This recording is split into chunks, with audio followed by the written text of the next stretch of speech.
Thanks very much, Acting Deputy. I rise on behalf of the Greens to indicate we'll be supporting this motion. And I want to make it clear that the needs of veterans for timely medical care, for the income support they need, but also for their families, to not only get the support that families need, but to see that their loved one, who is a veteran, is getting the health care that they need, is a core part of the work my office does. I can't tell you how many veterans contact my office, not just from New South Wales, but from across the country, who are having enormous difficulties just getting to see a GP, let alone if they need specialist care.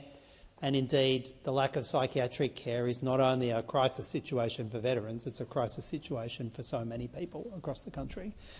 But one of the things that keeps coming back when we speak with veterans and we speak with health providers in the area, in the space, is the differential between what DVA pays and what the NDIS pays. For the same service, if you come in under the NDIS, the health provider, the GP, the physiotherapist, the psychiatrist get a higher rate for providing services under the NDIS than they do for veterans.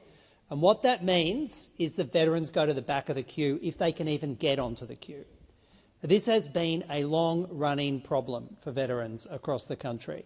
And we hear it, and I want to give a shout-out to my team who provide that support to the veterans who come and contact our office. But I also want to give a shout-out to those veterans organisations, the families of veterans, that support network that has been wrapped around veterans, because they need it just to navigate the system. And that is a problem with the system. If you need that kind of support network, you need the support of your partner, your kids, your parents, advocacy networks, just to navigate the system, well, then that shows there's a problem with the system. But one of the core things the government could do, and I know it's a budget cost, but one of the core things the government could do and must do is at least make an equivalence between the rates that are paid to medical providers under the NDIS and the rates that are paid to medical providers when they're helping veterans. And that is a matter of urgency. And that, I've got to tell you, that of itself would make a significant difference, and we support it. I appreciate the lived experience of Senator Lambie, and particularly the experience she's told us over the last few weeks and months about veterans not having access to psychiatric beds and psychiatric care.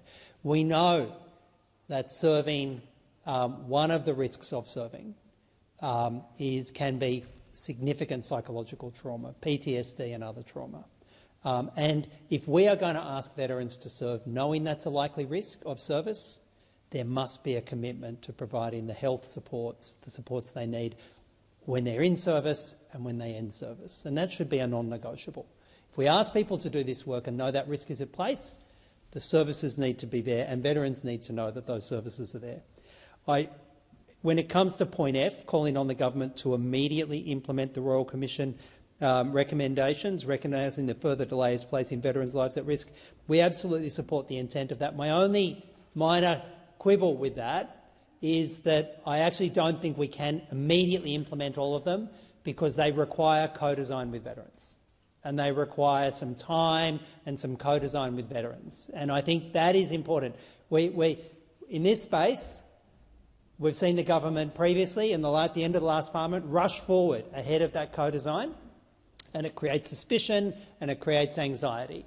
Absolutely, the recommendations need to be implemented. They need to be implemented urgently, but they need to be implemented with the veterans community. They need to be implemented with the advice from those support organisations, and they do need to be implemented urgently. So thank you. I want to thank Senator Lambie for bringing this motion, and I want to indicate our party's support for the care that veterans need.